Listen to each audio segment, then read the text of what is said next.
Hello, everyone. I'm Hallam's head of brand, well, technically brand strategy and design. I look after the creatives, copywriter, content designers.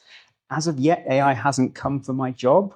I think it's a few awkward laughs there, isn't there? So let's get to it. What is it? What do I mean by this very obscure title? What I'm going to talk about today is really this idea that digital experiences, when done well, they should just feel like the inevitable conclusion of some good work that happens beforehand. I think, like most things in life, you notice bad design, and you shouldn't really necessarily notice good design. It should just feel effortless. And that only happens if we do the groundwork to that. I put these slides in. These are websites we've done. Molly was going to tell me off if I didn't put any of our work in there. So here are some great websites that we've been working on the last few months. Great design, but they didn't just happen by magic. There was a lot of effort that went into them beforehand. And I'm going to talk today about this idea of strategy. And actually, what do we actually mean by strategy? I'm not going to bore you. I'm not going to disappear at my own arse by talking about strategy too much, which I am prone to do occasionally. Why I think we are in a bit of a mess in the marketing world when it comes to this whole process, how we can get our power back, and some dirty strategy hacks. This is the best bit, the bit at the bottom. That's actually what I really want to focus on today. But before we get into this idea of high performance, I mean, how many here have gone through website projects? I imagine a lot of you have. They're not easy, are they? To get to the stage where you can analyze whether it's high performance or not is a pretty hard thing. Most websites, it's a fairly chaotic process. Everyone's got something to say, and you probably heard this 1,000 different times from different companies you may have worked for. Everyone's got skin in the game. You get brand who have an opinion on things, sales who have an opinion on things, the boss will have an opinion on things, and you can't really argue with the boss unless you've got some kind of things to fight back with. And I'll have some hacks for that later. My main idea, though, is that the whole process shouldn't actually be that bad for everyone. But that is only the case when a brand is clear about who it's for, what it competes on. And this is the important bit, what it wants to be remembered for. If you remember, marketing is fundamentally, brand and marketing is fundamentally about salience. It's remembering things at the point you want to buy them. That's what it's all about. And you kind of forget that when we start to narrow down into the world of digital and tactics. Why do things go wrong? This is my kind of point around why things go a bit messy. It's because we focus on the tactics too much. And they're easier to measure. It's hard to measure strategy. It's the bane of my life to try and prove my existence. But it's really hard. But when you break up marketing used to be just the marketing. Then it got broken into digital. Digital got subdivided. And before you know it, actually we're so disconnected from the other decision makers in the organization. If you look at the whole marketing universe, it starts with you've got strategy, segmentation, targeting, positioning, objective setting. You go all the way through the process. There's the 4 Ps, and promotion. Marketing communications is a small part of promotion, and the website is a small part of that. Suddenly, we've lost complete control of this massive marketing process, and we should all take that back, in my view. And the biggest problem is that we've become disconnected from the people who make the decisions. And that makes our lives really, really hard. So now the strategists did bad things. I did bad things in the past. Who's used brand personas? Put your hand up if you use brand personas. I've done it shamefully. I was using it 15 years ago. No sooner are they written down, they're fairly useless. I think they were sort of created with good intentions. It was to get developers maybe or other people to think we're designing websites around the real world, except for we kind of just made it up. And we went a step further in doing bad things as well. Some people here may recognize brand archetypes. We basically applied Jungian psychology to brands. We tried to make brands into people. And you had all sorts of nonsense. This became a big trend in designing websites and brand identities around the idea that someone could be a hero brand, a creator brand, a jester brand. We literally made shit up. And can you imagine staring the CFO of a SaaS company in the face and said, you know what, you are a jester brand? You'd get laughed out of the room. So I think that's part of the problem, is we've not really helped ourselves. Strategy and tactics. This is the famous quote around strategy. You need both strategy and tactics. Tactics, if you dive straight into them, you could be doing some great things, but it's just not really having any effect. But likewise, you can't just have strategy on its own. So what are we going to do about it then? How do we get better? The market orientation. I think a lot of companies now are probably product orientated or sales orientated, which are perfectly legitimate ways to structure an organization. But for marketers, we tend to forget it's about the market, which is made up of people. Now, as part of the strategy process, I'm going to skip a load of really, really important stuff here. This is all part of what we think about, but what we're trying to get to ultimately is simplicity. That's what strategy is. When you do this big thinking, you start to narrow down your choices. You're making sacrifices. You're focusing on the customer and the choices to reach them. But you don't want, and to go back to this is all the stuff you do in strategy. You do lots of research, interviews, brand differentiation, positioning, the whole 4Ps thing, if you're lucky, buyer journeys. But if you can't get it on a single piece of paper, it's pretty pointless. Now, does anyone recognize what this is? I'll be really surprised and actually really impressed if anyone knows what that is. Your silence is encouraging. This is the D-Day invasion on a page.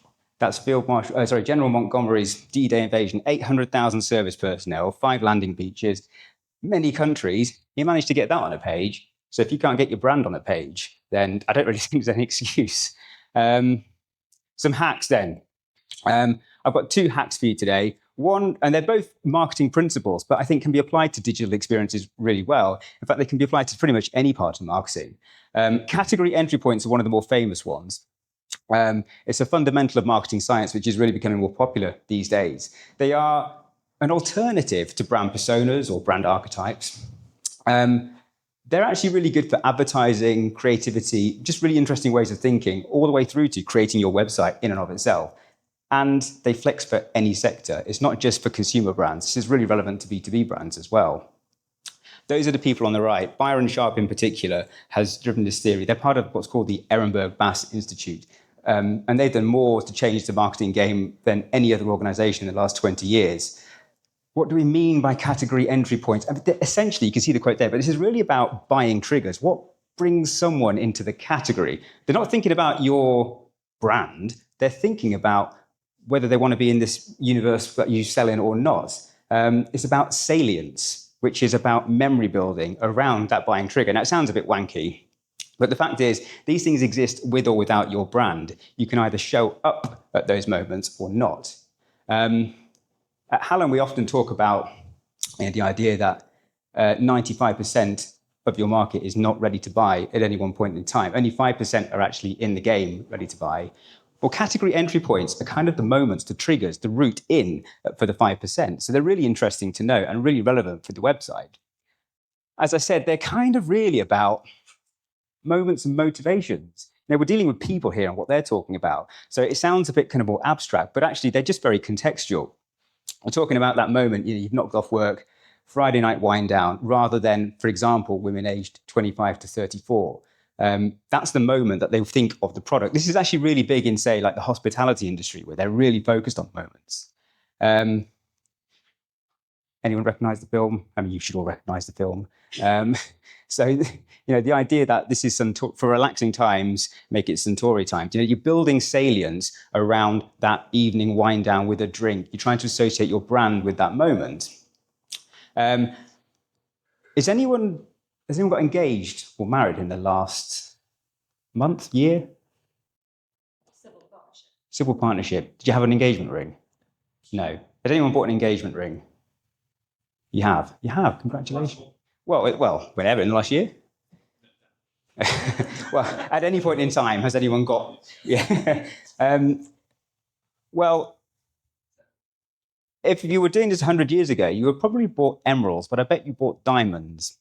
Because this is a very, very famous, what was an advertising campaign, but actually restructured the whole of culture, really. Now, the sales cycle for getting engaged is hopefully quite long for a lot of us. And you would have thought about buying emeralds, as I said, but they focused their advertising and they created this moment. So that the whole idea that diamonds weren't very valuable until this advertising campaign kicked in. And then everyone started to associate diamonds with the idea of getting married. So when they entered the category of wanting to buy jewelry for engagement, diamonds became the de facto choice. So they are quite powerful things. But how do we get to understand what our category entry points are? You've got to speak to people. But if you can't speak to people, these days you've got sales transcripts from your sales teams who are actually all the time speaking to customers. That qualitative information is sitting there in a lot of companies where they weren't sort of 10 or 15 years ago. But ideally, you'd interview them, you'd ask them sorts of questions. What made them think? What moments made them enter the category? Ask why questions, ask when questions, ask who or what questions. And you start to get this really interesting idea of what the buying triggers might look like. For example, to hit KPIs or when a new boss arrives. This information is actually really sitting there, a lot of sales transcripts. It's quite impressive what we've got these days. You're trying to filter for the moments. So I want to look smart in front of my boss, or a compliance audit is due, or maybe we've just outgrown our current systems. And then you want to group them into buckets. Now, this is hypothetical for a software brand. You've got leadership change, system failure, FOMO, regulatory panic. These are the 4 category entry points for this software brand.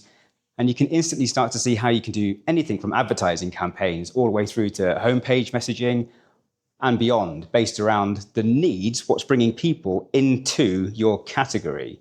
You're not really talking about your brand, you're talking about the customer. And that's one of the great things about category entry points. This is one of my favorite hacks, and I'm surprised not many more people talk about this. Behavioral segmentation. This guy, Philip Kotler, was one of the godfathers of modern marketing. He developed this idea of segmentation, targeting, and positioning, which is the foundation of MBAs, marketing degrees, the whole lot. And the idea is you find the right, you carve your market up into segments, you find the one that's going to make you money, and you do everything you can to go after that target. And a direct to superior offering. So that includes segmentation, targeting, and positioning. It's all wrapped up in that statement. But what are they? They're not fantasy personas. It's based on behavior, what people actually did, not what they said they would do.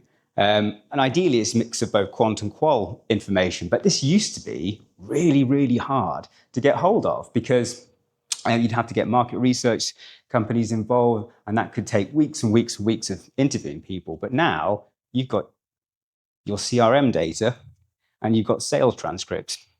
And this is brilliant. If you put 3 years of your last CRM data into LLM of your choice, which for me is Claude these days, by the way. I've joined the avoid ChatGPT war criminal thing. So put your CRM data into the LLM. Make sure you include all the deals you lost as well as all the deals you won, because you want to get a full picture of the market, not just the bias of the people you're dealing with. You want to capture more than that. If you can get 50, that would be ideal, but 40, 30 to 40 is actually probably all right. Sales transcripts, because that's got the qualitative information in there. That's the people talking to your sales team about what they're actually interested in. What you're looking for. And this is. I mean, you can speak to me after this talk to talk about what you might actually prompt. But you're looking for group cohesion. You're looking for people who are similar enough but different enough. It's a weird kind of thing. So we're all humans, but some of us might prefer different sports, and segments might form that way. And if you can, and the CRM is quite good at this, attribute money to it, because then you can start to see which one is more valuable. And when it comes to making sacrificial choices to your website, you can eliminate the poor ones. Now, I'd love to show you an example of this using actual customer data, but it's actually really sensitive information from different companies. The last example I used was actually a B2B toilet company. So you're lucky this time I'm going to use private jets. So this is a hypothetical company that has CRM data and sales data. You put it into a CRM. What are the different behaviors, not like demographics or any information like that? What are their behaviors? And you might end up with this kind of thing. So you've got the panicking personal assistants, you've got invisible public figures, famous people who just want to hide and go on the private jets to escape all the nonsense. You've got financiers looking for the next deal. You've got family first escapees, image creating founders. If you can allocate like a memorable name, it's really helpful for decision making. Now, each of these sit in the CRM, but they wouldn't have been noticed beforehand. They've each got different needs. The personal assistants, they want visible phone number, instant quote, real-time availability. They want to know what the plane looks like for their boss. The image curating founders, or these are the kind of the social media people of this world. They want to see all the pictures they can put on Instagram, basically, when they go to a private jet. So let's assume, for the sake of this, the personal assistants and the image curating founders and the social media types, those are the people where most of the money is for this private jet airline. You would then start to design completely different website experiences. Now, I have put these in AI. This is the only AI I've used. I apologize, but I couldn't really bother my designers for the sake of this talk. This would be for the personal assistants. You can see they're kind of after different things to the social media people. But this is based on real behavior. This is actual data. It's nothing made up. It sits within your CRM and your sales teams. And you've now extrapolated that to create, I just go back and forth, two very different experiences. Now, you choose which one makes you more money. I wouldn't have thought the social media types make more money for you. You can see how bad it is. Look, ChatGPT or whatever, just shove random stuff out the frame there, doesn't it? Really bizarre. But you see what I mean? This is real world. Well, obviously this is an example of a real world stuff, but within your own systems, you've got this information and you can create great experiences purely on the data you're sitting on. So, hello. If you go back to this, if you can allocate money to these, that one could make you so much more money than any of the other ones here. So you would probably design it more like that. But if you found those ones make more money, you'd probably design it more like that. It's just to give you an example of how different it can be based on and this is the whole point of it now, you've got to make sacrifices. You can't design for everyone. You design for where the money is. Which segments are going to grow the business? And kind of not forget the rest, really. You've got to make a choice. That's the whole point of strategy. It is sacrifice. Now, the really important thing about all these methods is to bring people with you. And this is where things often go wrong, is that people don't feel they understand your thinking. And you've now built a case of evidence for why you've made your design choices. You're building a case of evidence. You're showing people your thinking. This is the really important bit. You're removing arsehole opinions that come in at the 11th hour.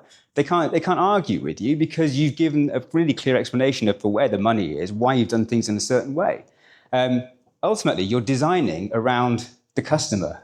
And that's the whole point of marketing. It's based around customer experiences. It's not to say all of this is not important. All of that is really, really important stuff. But the best experiences are grounded in market reality. In fact, just going back to this, if your work is really good from a strategic point of view, you've made it really easy for everyone because they know exactly what they're doing, who it's for, and where the money is.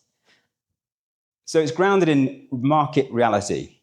Now, if you just go back to the personas in your head, that's really abstract. This is your own data. If you've got this case of evidence, you can bring leadership with you. You're actually bringing the different departments together because during this whole process, you would have engaged sales or customer service, and they're involved with you and they feel bought into it and they can understand your thinking. And you're helping your team at the end of the day, not having to go back and forth and make loads of weird changes. And that's it.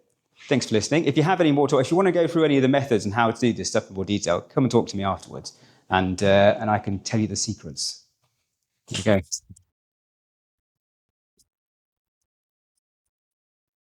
Thank you.